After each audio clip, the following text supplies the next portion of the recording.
It's funny. I just finished up a gig with CNN, and even though I didn't like it, I didn't have the choice to leave on my own.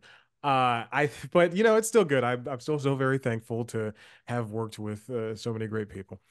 Right. I don't know Uh, if I had the choice. I was waiting on that, like, you're a star. You yeah. got to get out of here. Like, I was waiting Yes. on that moment.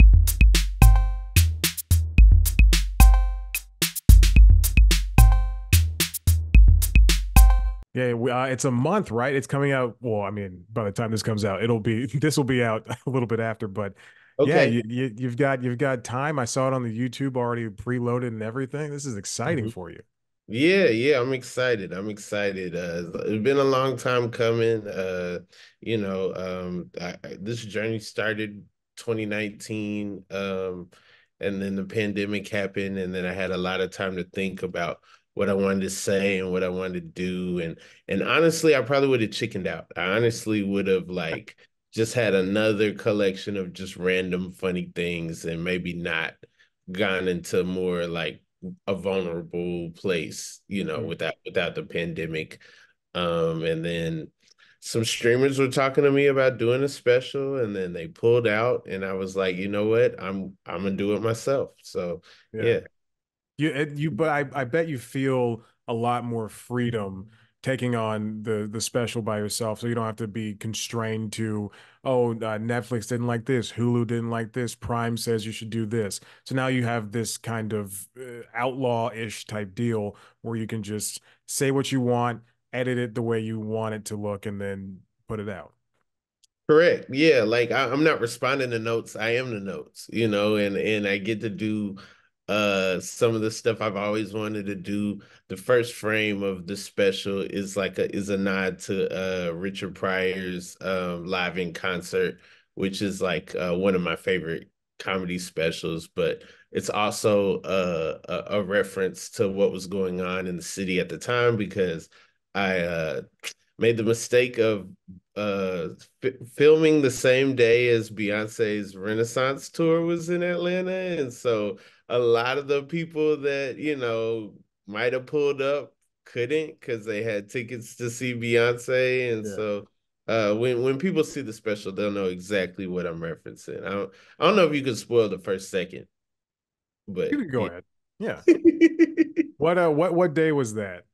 That was August 11th, 2023. Okay. So yeah, there are some references that are already not true in the special. There are already some things that are already like, yeah, there's a favorable Puff Daddy reference. There's a reference to there not being a 21 Savage statue, and Drake ended up making a 21 Savage statue. No way of seeing that coming. But yeah, You know it's what? I hate to tell you this. I just looked at the calendar, and I might have been one of those people at the Beyonce Renaissance Con. Yeah, I forget either I went Friday or Saturday, but I was definitely there. So okay. I'm so sorry. Look, if I would have known, I would have showed Don't up. I would have pulled have up for you. to apologize Mhm. for seeing Beyonce.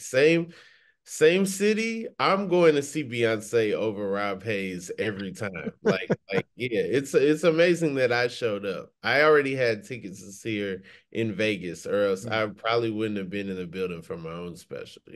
Yeah. How was the Vegas show? It was incredible. Um I don't know what happened the night before because there were people, they're like each, I try to block myself from all the social media and stuff. Yeah. So whenever something Renaissance would pop up, I would save it, but I wouldn't watch Mhm. it because I wanted to be surprised. But it was, Right. it was incredible. There were times where I'm like, oh, if she ducks the hard part of this song, I get it. They're remixing around the song, and then she'd go back and do the hard part. And I'm Yeah. like, oh no, she's just mixing up the songs, but she's still doing all the work. Yeah. Like Yeah. yeah. And like I think an hour and a half, normally a comedy show is like an hour and a half. So after an hour and a half, I was like, man, that was a good concert. And Yeah.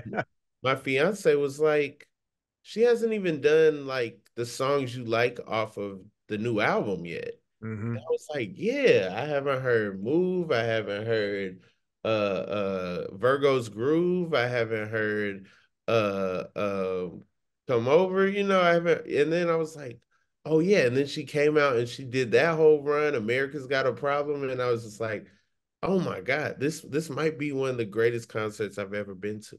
Yeah, yeah. I had such a good time, but my seats were um I was all the way I was kind of like in the middle section on the side. So I didn't see a lot of the screen, and the Mm, woman next to me was drunk out of her mind, like literally slamming her body into my arm, and where I like to a point where I had to kind of like puff my arms out so that I looked bigger so that she wouldn't keep doing it. But it was a mm. good concert. I enjoyed it. And I heard for the Friday show, I saw a news report that said people were able to buy tickets but they wouldn't seat you in front of the stage. They put you behind the stage, behind the screen. You couldn't see anything. You could only listen to the show. And that was just for the Friday show. Okay, that's crazy. Yeah. That's crazy. I could never do that. All right. Now, I'm reading the press release earlier Mm, today, and it says this special, everything you're putting out for Frontin comes after 15 years of mhm. you doing stand up. What do you think took so long for you to be ready to put something of this substantial out? I mean, honestly, it's really well, I put out an album in 2009, so that, it's really been 5 years since I put something out. This is, what you're hearing is not going to be the greatest hits from, 2009. I'm not going to be like, yeah, man, Tiger Woods, he got in trouble, y'all, Michael Vick, like, yeah, I'm not going to be talking about stuff from all the way back then, Right. but experience wise, I think everybody's journey is different. Some people, they get specials before they're ready. Some people get specials, after, I think specifically for this one, I had something that I really wanted to talk about, and it made crafting and forming this one kind of a fast process and kind of easy.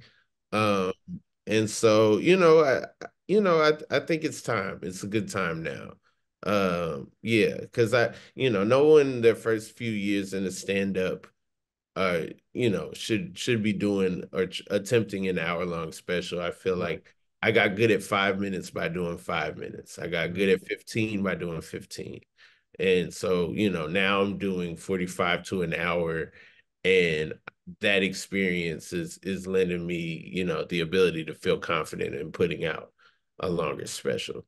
Yeah, it's this is the cliche of it all, but it's Malcolm Gladwell's 10,000 hours. You put in the reps, and now you can play in the game and do it smartly and the right way and everything.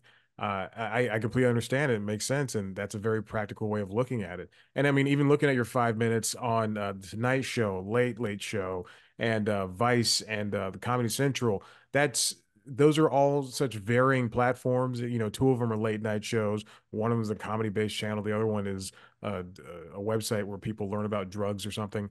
Um, what was it like doing? Because I still think the pinnacle. I kind of like have an old mind about it. The pinnacle of doing comedy is hitting the Tonight Show, doing these late night spots. What was that like for you going to the Tonight Show and getting on the late show stage as well, performing comedy for late night audiences that now can watch them online? I mean, for me, when I did late night, I felt like I was the last of my peers to do it. A lot of the people that I did Montreal and a lot of festivals with, they were already kind of getting their late nights and everything. And so me feeling like I was looked over, and getting all these notes, and kind of drove me to make an undeniable set. And so my goal was to make an undeniable set. And when I auditioned, I crushed it. Hmm. And then the day I found out I got it was the day after my father passed. And so my brain was just totally in a different space. I was I took my mom and my sister in a room, and I was like, "Hey, I just got this. do you guys think I should do it? And they were like, yes, go for it. But at the same time, I was just like, if I didn't do the Tonight Show, I might have been pulled away from stand up. Yeah. I think knowing that I let that opportunity go, and then also just where I was financially, I might have been pulled out of New York and out of doing stand up for a long, period of time, and no telling, I didn't even know what was on the horizon as far as the Yeah. pandemic and stuff like that. But also there was a calmness there because I'm like, I just been through the worst thing ever. Whatever happens on this stage can't be, you know, as bad as that. Um, and yeah, but I'm a traditionalist. I know the history of the Tonight Show and what that means. And, there would be times where people would ask me what late night show would I like to do, and I would always say the Tonight Show. And so, and it opened so many doors. And I mean, I went to church with my mom. It was Beatlemania after that. People wanted to sign the church programs and stuff. I was like, I wasn't on this, it was just yeah, I wasn't up there, but Yeah. yeah. Jesus is looking down, going, "Hey, nobody wants my signature. Right, I right. rose after 3 days. I turn water into wine, baby. I can walk on water." He's got sunglasses on. Uh, Right. now you don't have to answer this, but my dad also died in the past couple of years as well, and I think with you saying that you could have been pulled out of comedy entirely, did you get a chance to grieve in that process, like especially having something so big come after another event that was so big? Not initially, but I think eventually, I think stuff like that gets hard. When it comes to stand up and everything, my dad would watch all the late night shows when he was sick, and like he would record them on his phone and send them to me, and I'd be like, we got YouTube. Like I don't, there's a better way for me to see this. Yeah. You don't have to do that. But he was really excited and like really he was really into it, and he was like, one day you're gonna be up there. You're gonna be up there, don't worry. But yeah, I don't know if I think I definitely didn't feel like I had time to grieve at first, but also I like, I also felt like my back was against the wall.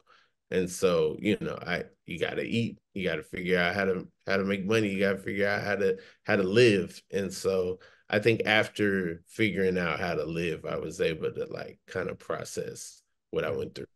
Yeah. You seem like you are an avid fighter when it comes to that, and then as well as things like your career. Because if it's something that you want, something that you can't live without, then you're definitely going to keep striving for it, and no matter what. And even you can look on in hindsight and say, "Hey, I would have been pulled out, but maybe that wasn't your path initially." Even if you had those feelings, you can say, Hmm. "Hey, like that just wasn't my path, and it was always meant to be." Now, after doing something like this and releasing this on YouTube and kind of going this renegade rogue route, where what do you see is next for you? Do you continue? Obviously, you have to continue making jokes. That's the dumb answer, but dumb question rather. But do you see yourself striving for more past stand up? Do you want to get out into acting more? See, throw your hat into whatever pond that you can find. Yeah, I mean, I've been writing. One of the doors that initial Tonight Show opened was me finally getting into writers' rooms, and so I've been writing consistently since then. I wrote on a sketch show, Sherman Showcase after that, and then a lot of award shows, special events, the ESPYS, NFL honors, the Winter Olympics. Kevin Hart, Snoop, and Kevin Hart and Kenan Thompson end of the year wrap up, and other people's stand up specials, and just all kind of stuff. So I but being in those rooms and being able to create and work with networks and doing some of that work, causes me to want to make my own thing and figure out what, what's a Rob Hayes TV show like, or a Rob Mhm. Hayes movie like.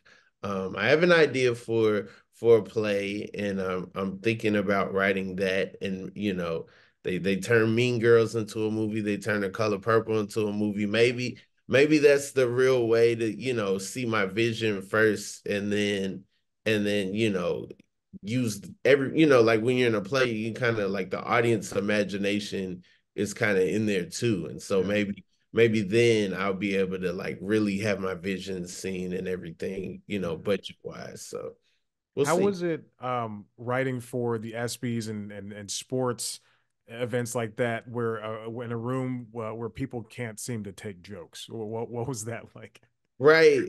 I mean, it's difficult because, you wanna not cross the line, but you wanna like toe the line, and you also wanna be funny and get that reaction, but that audience is tough, and they're there to be seen. They don't want to look like they don't get the joke, but they also don't want to be made fun of. They don't want to be embarrassed, and also what they know about, and what their reference point is always interesting to me. Mhm. Like some things you think, oh, this is gonna hit, everybody knows about this, and then it might go flat, and then there's other things where it's like, that might be too obscure, and then it rocks. So it's just, Yeah. just trying to figure out what can cast the widest net, what can hit the most people. That's good. And then what about something like Sherman Showcase? That show is just, I mean, for a comedy show, for a sketch type series, it is so pointed and so niche. Like it shouldn't have worked for as long as it did, but IFC let it live, and I think I loved everything about it. I disagree. I wish it would have worked longer. Yeah, no, I mean that's my heart right there. I love Sherman Showcase, and Diallo and Bashir are two geniuses, and they basically were like, that especially the first season, just write whatever you think is funny, write what you've had on your mind, just kind of free, and then we'll figure out where to put things and how to put it together. And that's basically what they did. They just took the funniest stuff and figured out a way to weave it together. And it was magical. When I got the job, there was no, they were like, oh, maybe you'll be on it, maybe not. But it wasn't like, oh yeah, we got a writer performer. It's just I was trying to push a sketch, and me pushing the sketch was me doing a voice and doing a character. And then they're like, well, you got to play that, and then that just became a thing. Like, when I'm doing that, I'm thinking, all right, I'm gonna have to coach somebody else in the how to do this. But Right. yeah, it just ended up being me. And yeah, I'm so grateful for that opportunity. I don't know when I'll get another one like that to really use like everything as far as my knowledge of music, and my way around jokes and sketch and everything. And also it was just a class. Like I learned so much. Like it was the greatest first job for sure.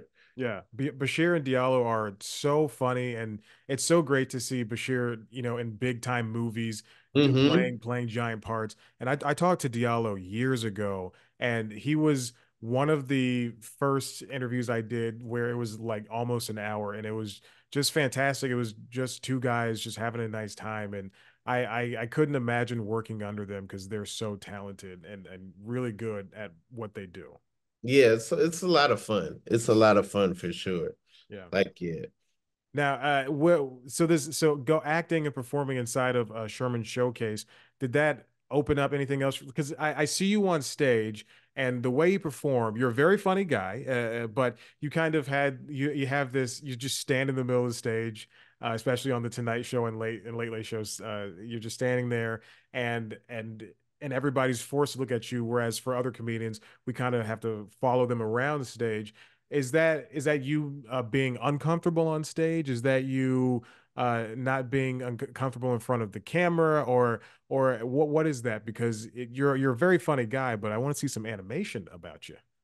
I mean, you know, you only when you're doing 5 minutes, you can't like pace around. Like there's just no time for all that. Mm, So, yeah, you know, in my special, you'll definitely see me acting out more. You'll definitely see me, you know, moving around and being a little more animated, but also mhm, that's my style. You know, I feel like I don't know. Some comedians I like they do the same thing. I feel like, you know, there's comedians that, you know, that everybody's not the same. I feel like there's some people that move around, you know, like one of my favorite things to watch is Mike Epps' footwork, Mike Epps' mechanics, how he switches yeah. his you know the mic from one hand to the other seamlessly, like how he uses his body differently when he's doing one character versus when he's with himself versus when he's someone else, you know, Mhm, like to me that is part of it yeah. for him. But also, you know, when I watch someone like Stephen Wright, or when I watch someone like, you know, Dion Cole, I'm not thinking like, oh man, what are they doing with their body? I'm more thinking about the jokes. So it just depends on the style, I think.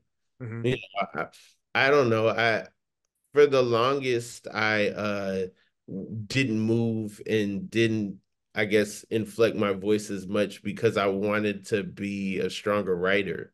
And mhm, I wanted, you know, I wanted the jokes to have the most pressure on them to be good so that I could learn how to make, you know, make good jokes. And then I think the past couple of years have been me kind of breaking out of that and mhm. just being more of a performer, I guess.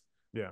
No, you're an excellent writer and a wonderful deliverer of jokes. It's very kind of like a new age Mitch Hedberg, kind of the way you're delivering your jokes. It's just so very funny and very quotable too. And you're completely right about Mike Epps, the way he delivers things. And yeah, you're right, switching the hand and everything. I was watching your stuff. I was also reminded of you referenced Pryor earlier. I thought I just saw some Pryor clips last week, and he like looks out into the crowd, definitely acknowledges the people in the upper areas, and then Bernie Mac as well. He's in that giant suit sweating, and he pulls out a napkin and he wipes his face. I love those days of just really addressing the audience and treating them as if they're not just in the room with you, but they're on stage with you as well. Yeah. I mean, there's definitely that. There's definitely a moment in the special we kept in where one of my friends, one of my like best friends was in the crowd, and I'm referencing me drinking, and then he kind of interjects, and then it kind of goes into a riff and everything. But yeah, there's always moments like that. I feel like social media has allowed me to be able to show how fun and how loose I can be Hmm. on Yeah. stage. And I think a lot of my clips that kind of get a great reaction are the ones where I'm just kind of interacting with the things people throw at me, or the things that people say, or the way people receive whatever I'm talking about. Hmm. And yeah, and you're speaking of your social media, it's your the way the amount you post and how you use it all is very good. And I know you're a young guy, and some older comedians don't really focus on that stuff, but some people our age and our age bracket also still don't focus on social in the way that they do. And I'm talking not just TikTok and Instagram, but also you have to use YouTube because you upload your podcasts there, and then Mhm. now you're doing the comedy thing, the special. It's all so important now that if you're missing one aspect, then you're really going to miss out on a section of people who don't pay attention to everything else. Yeah. I mean, I don't really rock with Facebook like that. I really don't. You know, they kind of get the scraps that Instagram sends them. But Yeah. yeah, no, really, it came from me doing workplace comedy with Kev on Stage and Tony Baker, and Mm, them tagging me in their post and me seeing how many people saw that, and it was like more people than seeing anything I ever posted yeah. of being on Instagram for like 11 years at that point. And it was just like it just kind of showed me, all right, maybe you should kind of delve into this. And then I put captions on a clip once, and then the numbers were kind of crazy, and then I just kind of got into it, and then I was, figuring out different ways of doing captions and stuff, and then started doing a podcast after that. Mm. And I had a podcast before, would always be like, we need to video this, we need to video this, and would never get the support for that. And so now I'm, kind of same like the special, producing a podcast by myself, Yeah. editing it myself, putting it out myself. It's so funny because my day job before I moved to New York, uh, I was an editor at CNN, and I was like, this is not my passion. My passion is stand up. I got to get out of this. Mhm. Just to get right back to editing every morning, waking up early to edit. And it's like, my passion is jokes. I Yeah. want to get the jokes out. I got to do this to get the jokes out. Yeah, it's funny. I just finished up a gig with CNN, and even though I didn't like it, I didn't have the choice to leave on my own. I but it's still good. I'm still so very thankful to have worked with so many great people. Right. I don't know Uh, if I had the choice. I was waiting on that, like, you're a star. You yeah. gotta get out of here. Like I was waiting Yes. on that moment.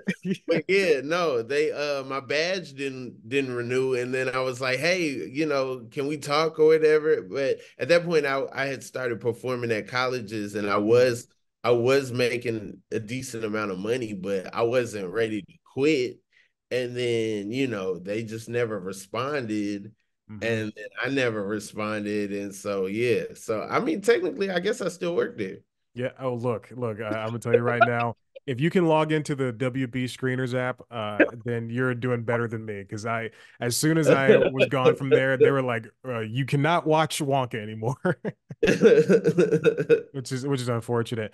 You mentioned the captions thing. I can't like you're correct. It is something on social that's blown up, and I don't understand. Can you explain that to me? Because this Sure. all these videos I'm seeing with captions and I'm just thinking, like, what the hell's going on? People got jobs, Mm, but they don't work. So people are scrolling, yeah. and if you want them to receive the joke, they can read it. They can't, Okay. you know, they can't necessarily watch it with the sound, but they can read it and still interact and respond. So I think that's why captions have taken off, because people who are in class, people who are in, at work, Mhm. people who are, supposed to be doing something else, they're watching, they're reading, and they're still able to interact. Mm, okay. I mean that makes a lot more sense than I would have put into it. Everything I see, it's just the fast captions and I'm trying to figure because I don't use social media if anything just to post this stuff and it just never made sense to me in the first place. Well, Rob, I don't want to take up too much more of your time. This has been fantastic. You are a very funny person. And I don't say Oh, that thank you. lightly. And I mean, it's just I'm excited to see this special, and I'm excited to see you blow up from this because it's well deserved, it's well earned, and you just did a fantastic job in your TV sets, and I'm ready to see this full hour come into shape. Thank you so much. Yeah, I'm excited for people to see it. It's a little scary, but it's also exciting and fun. And yeah, I just hope people receive it. I hope people, I don't think there was a special like this when I was coming up, when I was a young man. And, I hope somebody watches it, and it makes them feel like, all right, I'm not alone. I felt like that. I feel like that right now. And that's dope that he's able to like own his story like that. So Yeah, that's wonderful, and it's awesome that you can be so vulnerable, especially as a black man in the world where that's kind of looked down and seen like still even in 2024 kind of feminine. and weak or Mhm. unmasculine or whatever. But it's this is going to be fantastic, and yeah, I'm excited. But thank you so much for sitting down with me, and have a great rest of your day. Thank you. You have a great day too. All right, see ya. Peace.